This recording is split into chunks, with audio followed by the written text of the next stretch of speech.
Hey everyone, Sam here, otherwise known as FPL Pricey. In today's video, I'll be running through my transfer plans and assessing the best chip strategies ahead of double game weeks 32 and 33. Right then, so I thought I'd start today's video in a slightly unusual way and have a look at my team as it's currently set up ahead of game week 32.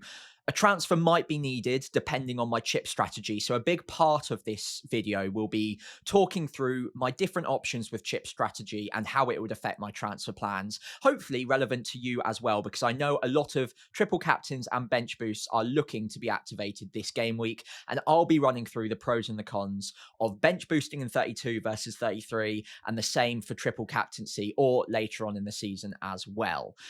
Quick summary on game week 31. It was a green arrow for me. I brought in Saliba for the injured Gabriel. Obviously, Gabriel's out for the season and that transfer needed to be made at some point. Although I am a little bit frustrated that I did it last week, not this week, because it meant that I benched Gvardiol's 9-pointer, which in retrospect looks like a mistake. But at the time, the odds on an Arsenal clean sheet looked pretty good. So I was happy enough to start Saliba. It didn't go well, so fine, we move on. But one free transfer this game week ahead of the double game week. And of course, I'm ideally looking at bench boosting as I set up on a wild card for specifically bench boost 32, but it was a flexible wild card team and it meant that I could actually pivot my strategy to a bench boost in 33 if I felt that that was the best course of action. So today's video, I'll be running through the pros and the cons of different chip strategies and of course some of the ideal replacements for what seems to be an injured Cliver right now. So starting off by looking at the bench boost in game weeks 32 and 33, my team specifically to begin with, but don't worry, we'll go through some of the best bench boostable options after this section. So do hang around if you want something a little bit more tailored to you. Now, game week 32 for me is, of course, how I ideally intended to bench boost. A lot of good home fixtures there, and this is the weakest four players in my 15 as well. I haven't done any hijinks with Palmer or Salah on my bench. This would be my weakest four, and I think this would be a genuine bench boost of Leicester at home for Verbruggen. Leicester haven't scored in 7 or 8 Premier League games now, so it obviously will be sod's law when they don't keep a clean sheet against Leicester, but the odds look pretty good at time of recording. Midfielder on the bench would be Cliver at home to Fulham. Not a bad fixture, although he is flagged and hasn't played in a couple of game weeks. So we will go through some potential backup options there. And then also 2 decent home fixtures for Milenkovic at home to Everton and Gvardiol at home to Crystal Palace. Now, Gvardiol hasn't been getting much attacking threat recently, but both of these players, historically at least, have got good underlying attacking data. And what I'm really hoping for is some sort of attacking return on top of a clean sheet for either one of them. And this could make the bench boost really, really successful. But for home games, for decent home games, ideally, this would be my bench boost game week in 32. However, Cliver is potentially injured.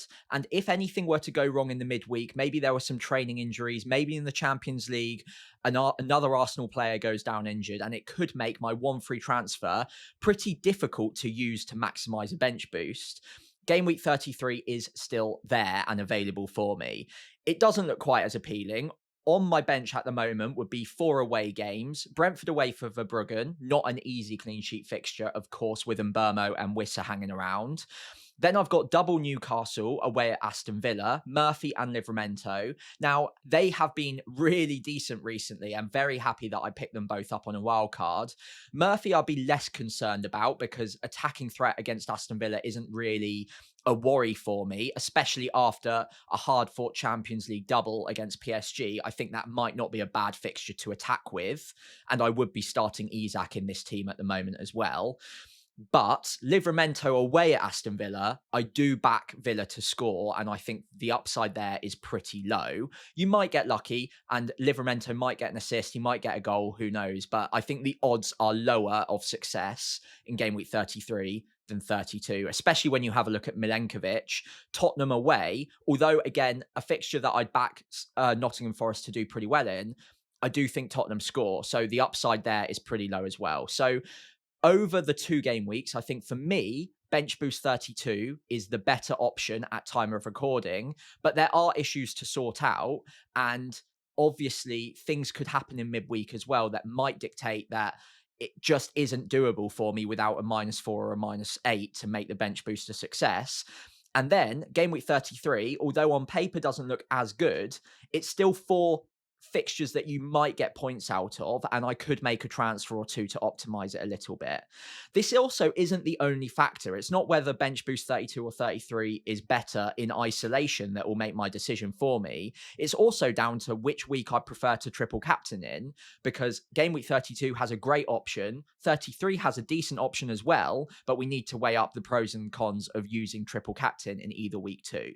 Before we do so though, a quick word now on who the best teams to be targeting in game week 32 or 33 might be if you're still looking at setting up or optimizing for a bench boost in either of those 2 weeks. So in this section, I thought I'd just weigh up the game week 32 fixtures versus game week 33. And if you're still undecided as to which week you want to bench boost in, hopefully run through a couple of options from each of the best teams to be targeting in those game weeks to help round out your 15, because the double game weekers sort themselves out. We know to be targeting Newcastle and Crystal Palace assets in game week 32, and they would be in your starting 11 anyway. They wouldn't be on a genuine bench boost. So this would be to round out your 15 in game week 32. Same goes for 33 as well. Obviously, 4 teams doubling: Man City, Villa, Arsenal and Crystal Palace, but most of those players would be in your starting 11 as well. So we're looking at the players to help round out a 15 and hopefully maximize that bench boost for you.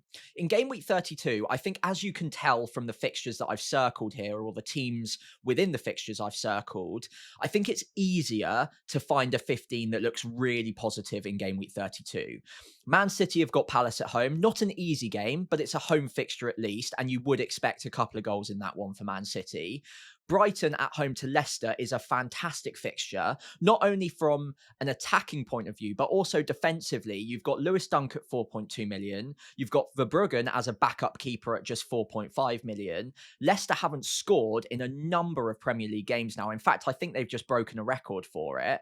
So again, Brighton defensively and offensively look like a great team to target, and you've got some great cheap options there in all positions. You've got João Pedro and Welbeck up front, offering great value for money. You've got defenders like Dunk and obviously Verbruggen in goal. And even in midfield, you've got Minter at 5 million, Mitoma at 6.5. So you've got great options there. Forest at home to Everton. Wood still looks like a doubt, but we're not really worried about the strikers at the moment. That kind of sorts itself out. You've got Elanga in the midfield, who is flagged, but could still be a great option at 5.5. And then importantly, in defence, you've got Williams, you've got Milenkovic, you've also obviously got Sells in goal as a great backup keeper. Everton don't score a ton of goals, so it's a great fixture, a home fixture to be targeting there as well. Moving down a little bit, you've also got Villa. Now, I'll focus a bit more on Villa specifically in a later section, but a great fixture objectively against Southampton away from home, albeit sandwiched by the PSG fixtures. So could be a little bit difficult to figure out which Villa players to go for, but if you've got the likes of a Martinez already, then you're probably feeling pretty good about your bench goalkeeper. Arsenal at home to Brentford. I think I've personally got a lot of Arsenal assets already in my starting 11, but they could also be bench boostable assets. You've got Raya, you've got Saliba, you've got other defenders, of course, as well. And then you've got players like Marino in the midfield, also Saka too. So again, great options for a bench boost there. The final 2 I wanted to mention are Chelsea and Liverpool. Now, Chelsea at home to Ipswich is a fantastic fixture to target. Palmer might be hanging around for a number of managers as well, and should get good minutes against Ipswich, having come off the bench in game week 31. And you've also got differential options in the midfield as well, like a Neto, or more importantly, an Enzo Fernandez at just 4.7 million, offering great value for money on a bench boost. And you can store him there for the next few weeks afterwards as well, if you wanted to. Even in defense, they've got cheap enough options. You've got Cucurella as well, in particular, who's got good underlying attacking data. So that home fixture against Ipswich is another great fixture to be targeting on a bench boost. Finally, Liverpool. Obviously, Salah's in 95% of teams anyway, but there are other midfielders you could look at on a bench boost, like a Luis Diaz, like a Szoboszlai, who isn't that expensive. And in defence, you've got Connor Bradley, who's just come back from injury at a good price, as well as Konate, who's just a smidge over 5 million too. At home to West Ham, very decent fixture to be bench boosting into. And then even afterwards in game week 33, have a good fixture as well. So you've got plenty of very positive options in game week 32, most of which with home fixtures. And the one that doesn't have a home fixture is Aston Villa away at probably the worst or one of the worst Premier League sides of all time, Southampton. So some really good options, cheap options too in there, to help you bench boost in game week 32. Game week 33 on paper probably isn't as simple. There aren't as many standout fixtures. A lot of them I would say are pretty difficult to figure out which team's going to come out on top of. Brentford, Brighton, tough game. Same with Palace, Bournemouth. Everton at home to Man City. Okay, it's not a bad fixture for Man City, but most of us who have Man City assets will be starting them because of the double game week anyway. West Ham at home to Southampton is probably the standout fixture. So you've got Bowen, you've got Wan-Bissaka potentially, some other defenders in there too, but Bowen's not cheap, and Wan-Bissaka outside of game week 33 won't be great use to us considering the fixtures and considering the fact that their defensive data isn't fantastic. Moving down past some of the other double game week teams, you've got Man United at home to Wolves, which is a decent fixture. Bruno doesn't come cheap though, and outside of that, there's not much love for many other attacking options. And then defensively as well, they just flat out haven't kept that many clean sheets. There are decent options like a Dorgu maybe as a differential, but we're treading a little bit thin here. There aren't too many options on a bench boost 33, unless, of course, you've already set yourself up for it. And you don't need tons of players. I think the benefit of 33 is that a lot more of your players will be having a double game week. So most of your 11 will be double game week players. So you only need to find 2, 3, 4 good-looking single game week players to round it off. Salah, of course, already being in there for most of us away at Leicester is a fantastic one. Getting 2 or 3 others to round off a full 15 would be a pretty easy thing to do. So bench boost 33, fixtures on paper don't look as promising, but you don't have to pick as many single game week players there. You only need 3 or 4 at most to round it off and make it look really good. So I think 32 is the easier one to get to if you're not already there.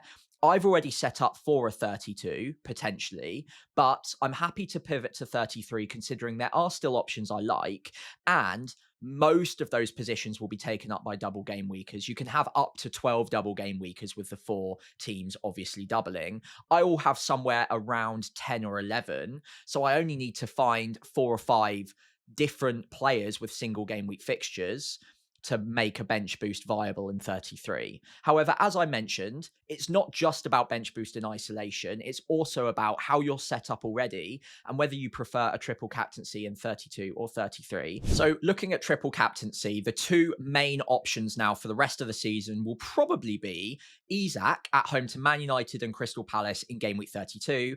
And then you've got Saka in game week 33, away at Ipswich and then home to Crystal Palace. So both of them have to play Palace at home, and then the other fixture is either Man United at home for Isak or away to Ipswich for Saka.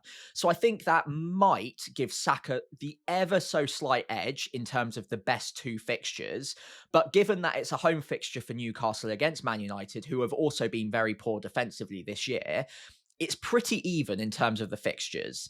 The data doesn't give us much help either. Isak's XG per 90 is much higher than Saka's, but Saka's XA per 90 is much higher than Isak, so it does balance each other out. Remember that Saka, of course, gets the potential for a clean sheet point. He gets the potential for the extra point for any goals he scores as well. So again, I think that balances them both out pretty well. I think a lot of this will come down to a gut feeling.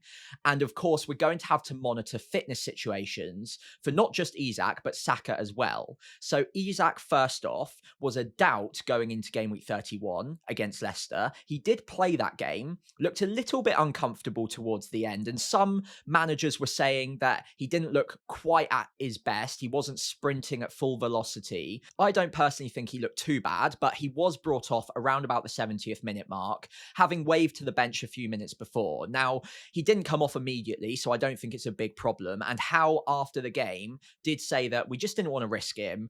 And we think from this point forwards, we're not going to have to manage his minutes. He's probably going to be okay. And this injury is going to be a thing of the past. So it does look like you've got the green light to go for a triple captaincy on Isak in game week 32. And it is, of course, a great opportunity to do so. He's been one of the league's form players all season long.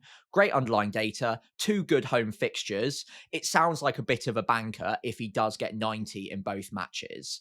However, I think there is an argument to say that because the double game week, as per most double game weeks, will have one on the weekend, one in the midweek, it wouldn't be surprising to see him get reduced minutes in one of the 2 fixtures, just so that he can play the next fixture afterwards. And obviously, game week 33 coming after 32, he could get 60, 70 minutes in the second game. That being said, I still think he's a fantastic triple captaincy option. And I think if I wasn't looking at bench boosting in 32, my triple captain would be active on Isak right this second. I would have no doubt, no hesitation as to doing it, given the quotes we've got, given the form he's been in, and given the fixtures.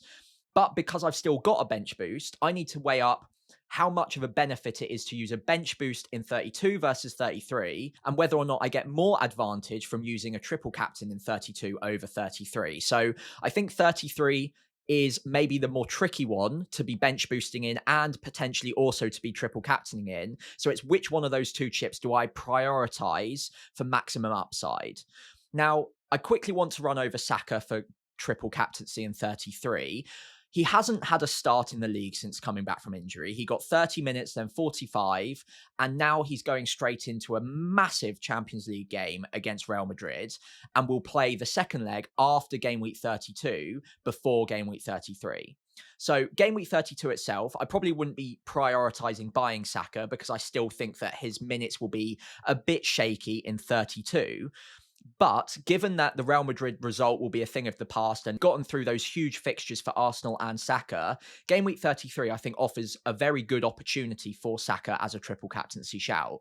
I like the fact that he's got the extra point for the goal and the clean sheet potential. I like the fact that his underlying data is also fantastic and he's on some set pieces, should be on penalties as well. And I also love the fact that he's got Ipswich, who look nailed on to be relegated as well and have been one of the poorest teams in recent memory. Of course, Leicester and Southampton are probably beating them for that record right now, but Ipswich also still haven't been fantastic. So Saka, I still think, offers a great opportunity. It's just whether or not we see those expected minutes as high enough to compete with Isak's in 32. I think that once the Real Madrid games are out of the way, Saka's minutes should rise. But of course, they play in the midweek against Real Madrid and then go straight into Ipswich away. It wouldn't be shocking to see him get 60, 70 minutes in that Ipswich game. They haven't given up on the league yet. And although most people would say that Liverpool have definitely won the Premier League, Arteta and Arsenal won't be thinking that way. They'll want to win every single game. So I do think Saka gets good minutes across the double, but whether or not it's good enough versus Isak, who should get, let's say, 150 minutes across the 2 games, I'm not so sure that it beats Isak. However, I do think, given looking at my bench boost options for 32-33, that bench boost 32 is significantly enough ahead of 33 for my particular structure that I prefer to prioritize bench boosting 32 over 33, and therefore I'll take the slightly riskier option of triple captaining Saka in 33 over Isak in 32, although he's not the only option I could go for. There are others. I can look at Mateta in either double game week, of course. Marmoush as well, Everton and Aston Villa in 33. Villa options as well, like a Rashford, a Watkins, maybe even a Rodgers against Newcastle and Man City. Or you could look at using the triple captaincy much later on in the season in a game week 36 scenario where we get some teams doubling from the FA Cup final the following game week. So that isn't locked in, that isn't guaranteed, but it does look likely we'll get a future double game week that we might be able to use a triple captaincy in. And I think that's an option that I'm at least leaving myself open to at this point in time, just in case Saka's expected minutes don't look too great in game week 33 itself.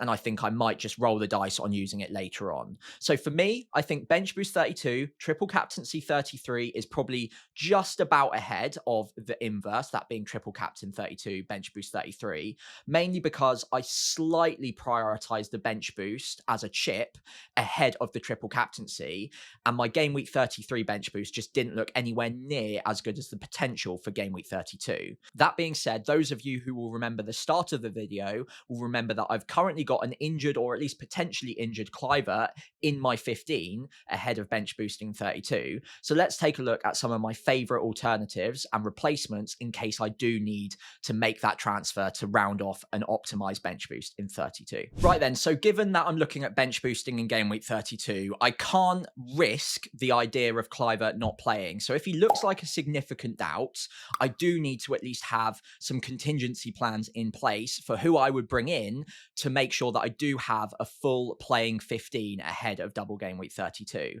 Obviously, if we get good news and we see him in training and Iraola gives the all clear, then potentially I'm looking at rolling my transfer, giving me 2 free transfers to sort out game week 33. But we do need plans in place, starting off with Aston Villa as the first alternatives.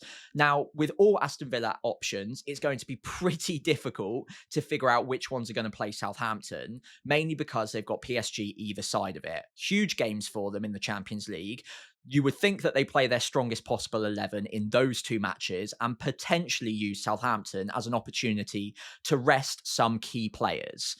Rodgers is probably the most likely one to get all 3. So PSG, then Southampton, then PSG again. I think if any of these players are going to play all 3, it's probably going to be Rodgers, given that even during congested fixture periods earlier on in the season, his minutes were still generally very, very good. Now, this is still no guarantee, and Southampton, in what is again a really congested fixture period with a lot of important fixtures coming for Villa, Southampton is the easiest one by a long way. So they might use it as the opportunity to rest him, or they might use it as the opportunity to maybe just bring him off a little bit early. But 60 minutes, 70 minutes of Rodgers could still do a lot of damage against Southampton, of course. Other options might be interesting depending how we see Aston Villa line up against PSG on Wednesday evening. Let's say Rashford doesn't start the game, for instance. He looks almost penciled in to play up front ahead of Ollie Watkins against Southampton, because again, you would think that Watkins plays both of the PSG games. Rashford as a centre forward against Southampton seems absolutely viable if that is the case. So he would be a fantastic option, not only for game week 32, but also potentially for game week 33 as well, given that they've got other important games coming, semi-final in the FA Cup. They've just played PSG in the second leg, so he might be almost prioritised for the league. Obviously, it's very difficult to know that at time of recording. We have to go and wait for that lineup to come out, and game state will be hugely important. But keep an eye on it, because some of these players might end up becoming very good options. Asensio could be another one. Great underlying attacking data. If he doesn't start against PSG, then against Southampton, he looks like a prime player to be targeting at just 6.2 million. The final one I want to quickly mention as a differential is Marlon. Now, he isn't registered for European football for Villa. So at 5.3 million, he's easy to get to. The data's good. And you would think that he probably starts the Southampton game, given that he can't start or play either of the PSG games. So Marlon could be a great 1 week pickup, but long term, I don't think that I can rely on the minutes enough. And I do probably need to play these players after game week 33 is out of the way, after game week 34. In the last 4 games of the season, I probably do need to rely on them. So Rodgers for me probably comes out on top of the Aston Villa players. Even if there's a slight risk in 32, I think there's much higher likelihood in game week 33 that he gets both and gets good minutes in both, and then also plays 35, 36, 37, 38. However, given that all Aston Villa players will have a risk in 32, and I do need someone who gets minutes and ideally starts, there are alternatives that I want to quickly look at here. So Savinho, 6.2 million, great underlying data, although most of it is assist threat. Crystal Palace at home is not a bad fixture in 32. And then, of course, has the double game week in 33 as well. So a similar benefit to that of the Aston Villa players. It saves me a transfer next week because it gives me that extra double game week player. The problem with Savinho is you can never reliably know when he's going to start. And he didn't play against Man United. Obviously, his partner's just given birth a few weeks ago as well. So there might be some disrupted sleep in there as well that might be impacting his playing time. But City have a lot of options in midfield. So I think he's not guaranteed a start in any of these 3 games against Crystal Palace, Everton or Villa. And therefore, I'm just not brave enough to go there. I don't think it's necessarily worth the risk on the minutes. After that, Elanga is currently flagged, so do look out for that. But 5.5 million, decent underlying attacking data, and a good little run of fixtures as well. Everton at home, Tottenham away in game week 33, although it's not double game week. It's a good fixture from an attacking point of view, so I don't hate it. And then after game week 34 is out the way, because I'm free hitting that week, they've got good fixtures all the way through to the end of the season, including a potential double game week in 36, which includes Leicester at home. So Elanga might not be too bad an option. Although you don't get the immediate double game week, you might later on down the line, and I do like him as a cheap pickup. Enzo, I've already mentioned earlier on. I think this week in particular is a fantastic option on a bench boost at 4.7 million. That data is actually better than Rodgers, better than Elanga's, 0.40. He's making late runs into the box, has Ipswich at home this week. Fulham away from home is putting me off a little bit in 33 because, again, like I said, I ideally need to play this player in game week 33. But given that Murphy's fixtures away at Aston Villa, is it that bad if I play Murphy, considering the form he's in, or even play Enzo away at Fulham? It might be doable, and who knows, you might get lucky. It might not be the worst idea in the world to go there, especially at 4.7. He's so cheap. It enables so many moves elsewhere if I downgrade Kluivert there. Mitoma and Johnson are a little bit more expensive. I do have the money to get to either at time of recording. Johnson would be more comfortable. Mitoma's data isn't inspiring at 0.42, but Leicester at home in game week 32 is a great bench boost fixture. And then also Brentford away from home in 33 isn't half bad either as an attacking fixture, albeit a single game week. Johnson finally has been hit and miss this season, but the underlying data is very good, 0.58. When he plays, he's a good option. I think it is worth noting that a lot of the popularity will be because he's just seen Dr. Southampton and gotten his haul that every right winger seems to be getting against Southampton. 2 goals, 1 assist, a huge double-digit haul for him, and has become a little bit more of interest because of that result. But I don't think we can guarantee his starts every single week. And again, because I probably need to rely on them later on in the season, I just don't think I can go for Johnson for that reason. So for me right now, if I need to replace Kluivert, I think Rodgers, if I think he starts in game week 32, and that will always be a risk. But given that his minutes have been good, I think it's probably something I could get on board with. Asensio, if he doesn't start against PSG, I think could be a really nice option. And then also Elanga or Enzo could also be great little backup options. I'd probably swing very slightly towards Enzo given the price point for the immediate future. But it is worth noting that after game week 34, Chelsea's fixtures are really quite awful. So perhaps Elanga comes out on top for that reason, given the potential for a future double game week and good fixtures regardless. So for me, at time of recording, I'm crossing my fingers that Kluivert's available because I would prefer him over all of these options.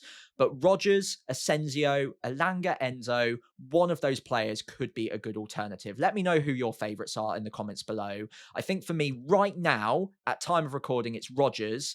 And then very slightly beneath that is Asensio if he doesn't start or gets reduced minutes against PSG in the first leg. Unfortunately, I now can't get to Rashford because I've been priced out by 0.1 million, which is very frustrating. Otherwise, he would probably be my preferred replacement. And I wanted to mention him in this section in case any of you do have the money to get there, because I do really like him. And I've just got a gut feeling that he probably gets a bench appearance against PSG and starts up top against Southampton. If that's the case, that could be an absolute goldmine of FPL points. Right then, so wrapping up the video, I just wanted to quickly remind you of my current team ahead of game week 32. I am looking at bench boosting. That current bench boost would include Verbruggen at home to Leicester, fingers crossed on Kluivert at home to Fulham. Hopefully we get good news. Gvardiol at home to Palace and Milenkovic at home to Everton. Some other single game weekers in my 15, in my starting 11 in fact, would include double Arsenal defence at home to Brentford. Possibly not ideal. Brentford do score a few goals. West Ham at home for Salah and Parma at home to Ipswich. Not bad whatsoever. Oh, and Marmoush at home to Crystal Palace. So I've maximised my double game weekers. I've got 6 there. I think I've got the preferred 6 or very close to. Isak, Murphy, Livramento, Munoz, Mateta, and Sarr seems like pretty close to the ideal 6. Maybe Eze now sneaks ahead of Sarr for most people in an ideal 6, but happy enough with that. And then every other single game weeker has a decent enough home fixture. So I think for me, the time is right for bench boost. I might need to replace Cliver, and obviously I'm crossing my fingers on the midweek fixtures in the Champions League that I don't get any more injuries or in training. But at time of recording, bench boost is active, and triple captain will probably go towards Saka in game week 33. If you've got any questions, do feel free to leave them in the comments below. In the meantime, though, I'll see you later on this week as we lock in my team selection ahead of game week 32.